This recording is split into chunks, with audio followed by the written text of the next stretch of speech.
Take off my clothes if you can, the giant bride dared the lone cowboy. He did and started shaking. The dare was simple: face the giant woman or die a coward. Cole Wheeler didn't move at first. The fire crackled behind him, the wind howled across the open plains, and his boots felt rooted in the dirt like the graves he never visited. But she stood there, loomed there, tall enough to cast a shadow over his shame. "Go on, cowboy," she said, voice low and steady, like thunder warning the earth it was coming. "If you've got the guts." Her dress, white as bone and torn at the hem, fluttered around her powerful frame. The red ink stain across her chest looked almost like blood, and maybe that's what made Cole's stomach twist. But it wasn't the stain that shook him. It was the face. The jawline. The freckles still scattered under one eye like constellations. "Sarah." He took one step forward and his throat closed. 5 years. 5 years since he left her at the altar with nothing but her mama's wedding veil and a letter that said he was doing what's best. He told himself it was mercy, that a broke, busted ranch hand had no right to love a woman like her. That leaving was protecting her. But when he looked in her eyes now, widened, furious, unreadable, all he saw was a mirror of what he'd become. What happened to you?" he whispered, almost choking on the words. "What didn't?" she answered. The wind pushed her veil sideways, revealing a deep scar that ran down her neck and disappeared into the bodice of her dress. Her arms were bare now, muscular, veined, stained with dirt and the kind of strength only pain can build. She had grown. Not just in height but in presence. In power. She was massive. Almost mythic. And still beautiful. Cole stumbled forward like a man walking into a dream he wasn't sure was his. "Sarah," he said again, as if saying it might slow time down, bring them back to before everything burned. She didn't flinch. "You left me to rot, Cole. I thought I was protecting you. You were protecting yourself." Her voice was flat calm. That was the part that hit him hardest. There was no yelling. No bitterness. Just the solid, crushing weight of someone who had already buried the part of herself that used to care. Or tried to. He looked down at her boots, too large for any regular woman, laced with thick black cords. She wasn't wearing a wedding ring. Of course she wasn't. "Why did you come back?" she asked. Cole stared at the ground. "I heard what they did. What the townspeople said about you. The freak. The monster in white. The cursed bride of Devil's Bend. You believed them? I didn't want to." "Then why did it take you 5 years?" He didn't have an answer. Only the truth. And it was ugly. "Because I was ashamed," he said finally.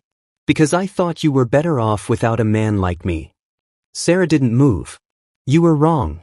Then she took one step forward. The earth seemed to shift under her weight, or maybe it was just his heart collapsing. She was close now. Close enough for him to see the tears she wasn't shedding. The heat from her skin. The steel in her spine. And the ache in her still hurting soul. She raised one hand, slow and deliberate, then placed it against her own chest, over the red stain. "Take it off," she said again, softer this time. "If you still think you can." Cole's hands trembled. He wasn't sure if it was fear, guilt, or something deeper, something ancient. Reverence, maybe. The kind a man feels standing at the edge of the canyon, knowing one step could either kill him or save him. His fingers reached up and paused. Sarah closed her eyes. "Do it." He touched the fabric. It was cold, damp with sweat or maybe nerves. He undid the first button. Then the second. Then stopped. "This ain't just a dare," he said, voice shaking. "This is a confession." Her eyes opened and they were glassy. "Then say it." "I was a coward," he said. "I thought loving you was too much for me. But losing you, watching you become someone else's nightmare because I didn't stay and fight, that's haunted me every single night. I've seen you in dreams. I've heard you call my name when no one was around." He looked down, tears gathering at the edges. "And now I'm here, and you're taller, stronger, harder than I ever thought possible. And I don't know if you're still mine." Sarah stared at him. "I was never yours, Cole.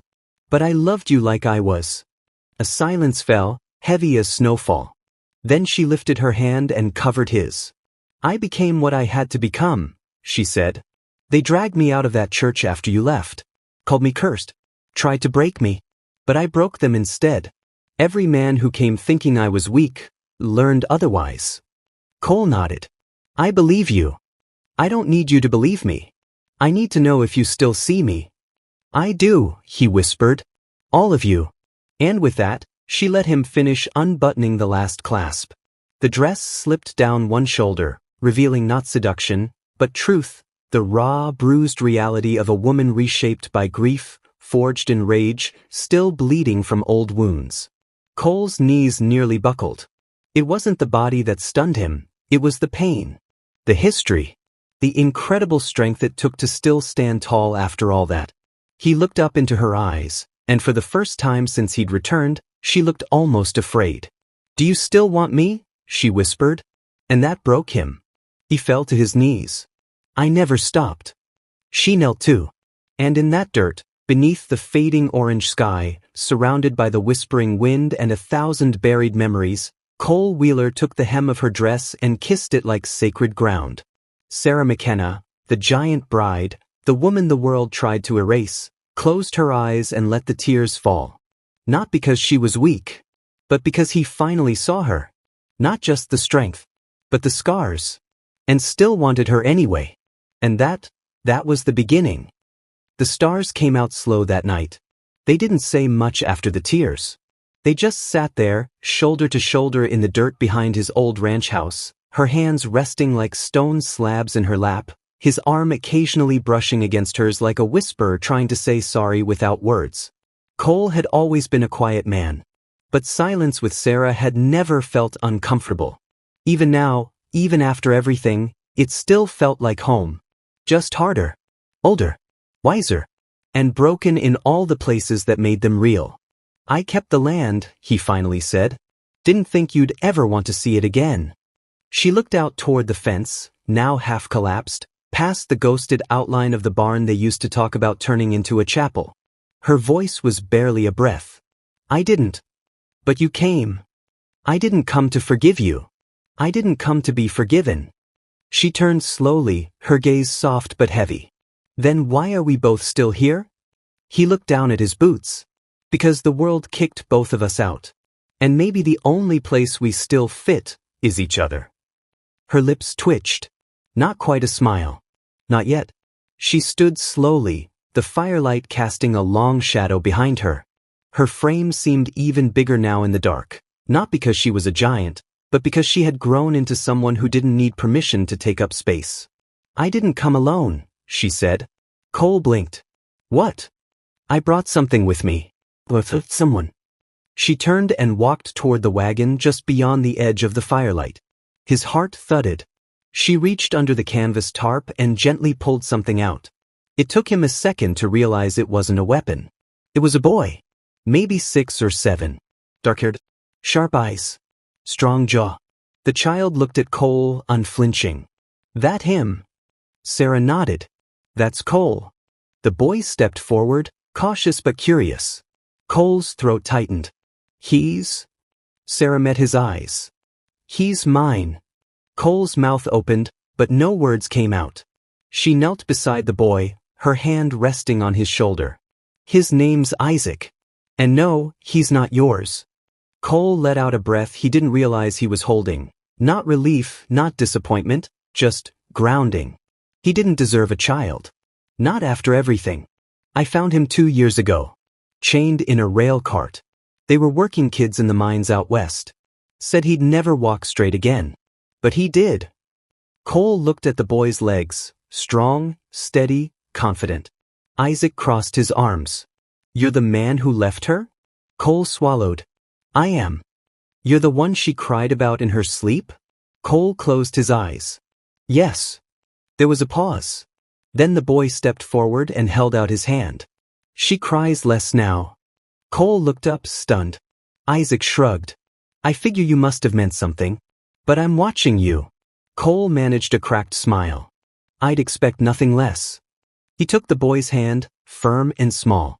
There was a strange warmth in it. Not forgiveness, not trust, but possibility. And for now, that was enough. Sarah walked over and sat beside Cole again. There's more you need to know. Cole nodded, eyes still on the boy now poking at the fire with a stick. I figured. They're coming. He turned sharply. Who? The men who owned him. The ones who tried to brand me again 2 months ago. Cole's voice dropped. They followed you? They don't forgive runaways, Cole. And they damn sure don't forgive women who fight back. How many? Maybe 6. But they're not just men. They're devils in skin. Cole stood. His voice was steady now. Cowboy steady. Then we end it here. Sarah tilted her head. Still think you can? He looked at her, then at the boy. Not alone. She smiled then. Not a wide one. Not a happy one. But the kind that meant something was healing. Good, she said. Because I didn't come back just to be seen. I came back to finish what they started. They didn't sleep that night. They reinforced the barn walls. Boarded up the windows. Set traps in the field. Cole unearthed the old rifle from under the floorboards. The one his father gave him and he swore he'd never use again. The one he used to keep wolves away from the cattle, and men away from her. Sarah sharpened her knives in silence. Isaac loaded shells, one by one, without blinking. As the first hint of dawn touched the edge of the sky, the wind died. The air stilled. And the world went quiet, like it was holding its breath for the reckoning to come. Sarah stepped outside, barefoot in the grass.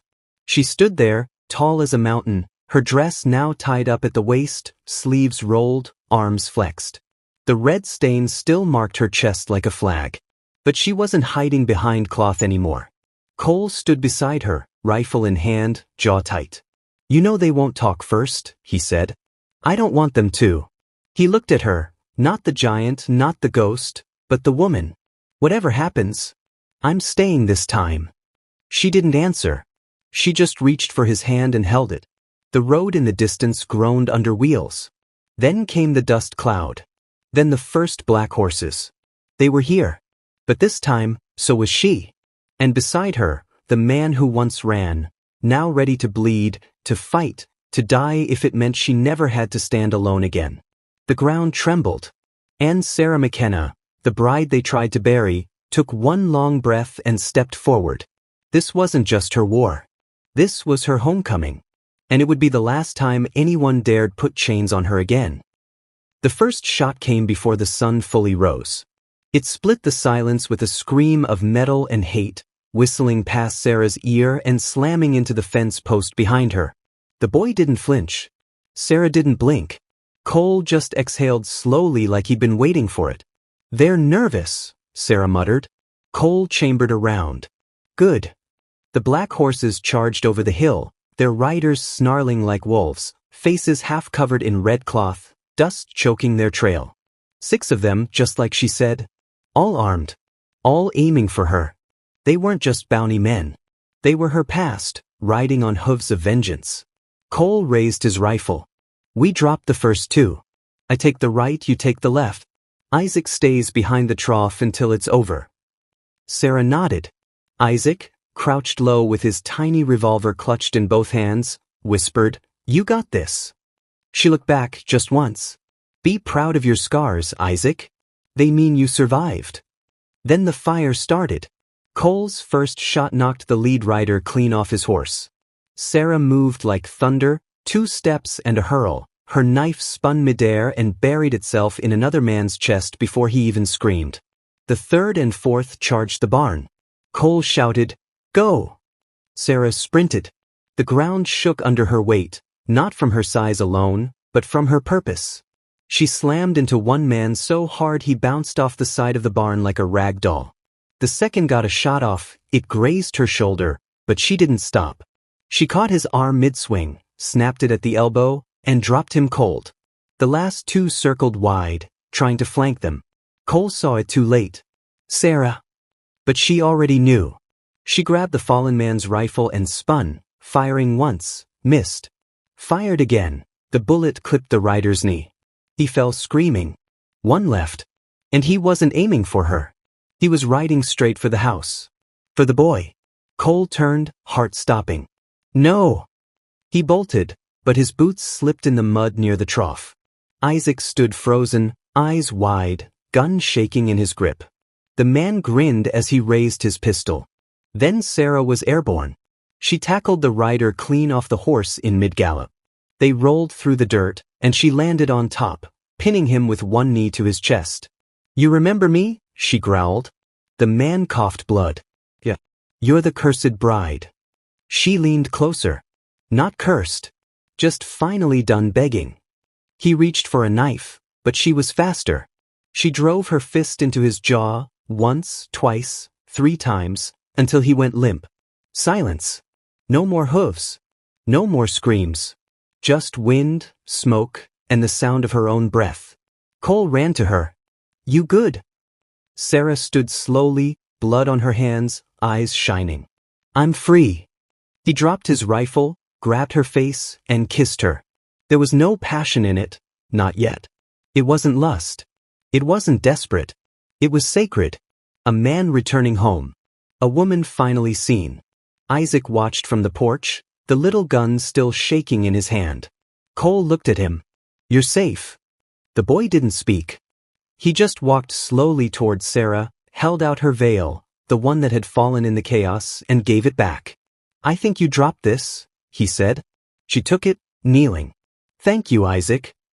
The sun finally broke over the horizon. The ranch looked cleaner somehow. Brighter. Not because the danger was gone, but because they chose to stay. To fight. To reclaim what had been taken. Sarah looked at Cole. "What now?" He shrugged. "You always did." She smiled. "We rebuild." "You really want to?" "I really want to do it right this time." "With you." "With him." He glanced at Isaac, who was already chasing a rabbit near the barn. "Think he'll ever forgive me?" Sarah slipped her hand into his. "He doesn't have to. You're not here to fix the past. Just make sure it never repeats."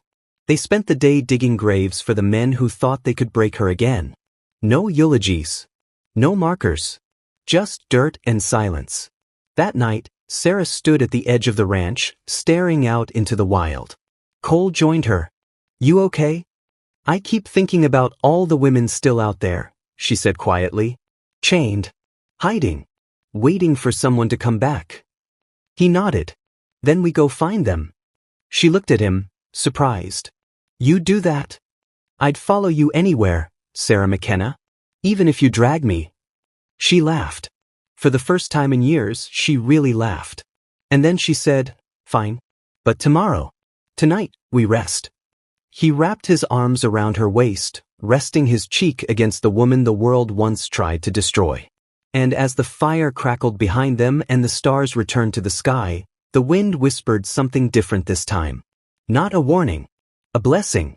Because love had finally come back. Not clean. Not easy. But real. And this time, it was going to stay.